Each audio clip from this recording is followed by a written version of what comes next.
जैसा कि पूर्व में भी हमने विस्तार से चर्चा की है कि दिल्ली सरकार डीटीसी को पूरी तरह से ख़त्म करने पर तुली हुई है, क्योंकि एक और जहां लगातार क्लस्टर की बसों को बढ़ावा दिया जा रहा है, वहीं दूसरी तरफ वर्षों से लगभग पिछले 10 सालों से एक भी नई बस डीटीसी के बेड़े में नहीं जुड़ी हुई है। और अब तो उससे भी आगे दिल्ली सरकार का एक अभी हमने माननीय मुख्यमंत्री जी का वीडियो देखा था, उसमें माननीय मुख्यमंत्री जी ने बताया है कि एक प्रीमियम बस सेवा को दिल्ली में लागू करने जा रहे हैं और इस योजना के तहत प्राइवेट बस मालिक किराए भी खुद तय करेंगे और साथ ही रूट भी खुद ही तय करेंगे। इससे ऐसा लगता है कि दिल्ली सरकार पूरी तरह से सार्वजनिक परिवहन व्यवस्था के मामले में दिल्ली में अराजकता फैलाने पर तुली हुई है। पूर्व में हमने ब्लू लाइन बसों का, पूर्व में हमने रेड लाइन बसों का अनुभव देखा है दिल्ली की जनता ने। उस समय दिल्ली की जनता के साथ कितने अभद्र व्यवहार होते थे, महिलाओं के साथ, बच्चों के साथ। उन सब चीज़ों को सीख लेकर के ही दोबारा उन बसों को समाप्त करके पुनः डीटीसी को पुनर्जीवित करने का फैसला उस टाइम की शीला दीक्षित सरकार ने लिया था और उसी के तहत लगभग 4000 नई बसें 2007 से लेकर के 2010 तक डीटीसी के बेड़े में जोड़ी थी।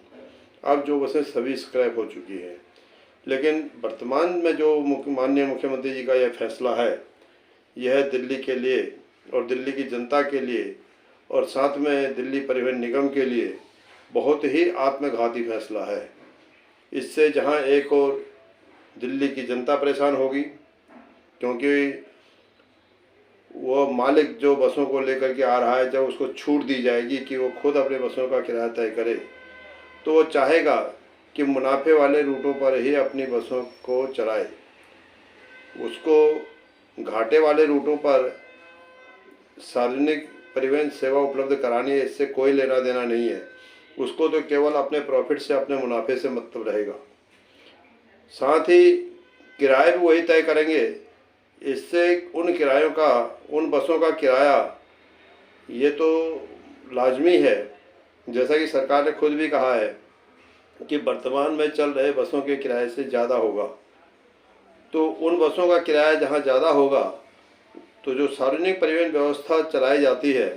वो आम नागरिकों के लिए चलाई जाती है, ना कि खास नागरिकों के लिए। और इसमें ऐसा लगता है कि ये जो प्राइम बसें आ रही हैं या प्राइम बसों की योजना दिल्ली सरकार लॉन्च करने वाली है, इससे तो ऐसा लगता है कि ये खास लोगों के लिए परिवहन व्यवस्था चलाने की प्रक्रिया में सरकार है। आम नागरिकों की सरकार को कोई चिंता नहीं है। दूसरी तरफ इन बसों के आने से वर्तमान में डीटीसी में काम कर रहे लगभग 14,000 चालक जो कि अनुबंध के आधार पर काम कर रहे हैं, उनका और साथ में स्थायी चालकों का भविष्य भी संकट में है। यह अनिश्चितता है कि सरकार इनके बारे में क्या करेगी, इनको कहाँ लेके जाएगी, इनका रोज़गार कैसे सुरक्षित रखेगी, इस बारे में सरकार की कोई योजना नहीं है। और इन बसों को पार्किंग के लिए डीटीसी के डिपो को उपलब्ध कराए जाएंगे या अलग से पार्किंग की उपलब्ध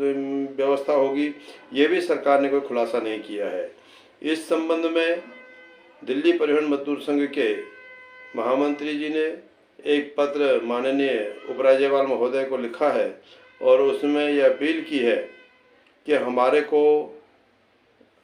इसमें कर्मचारियों का हित जुड़ा हुआ है और कर्मचारियों के भविष्य को लेकर के बहुत बड़ा संकट खड़ा होने वाला है प्राइम बसों को लॉन्च करने से। इसलिए हमारे को समय दें और हमारी राय भी इसके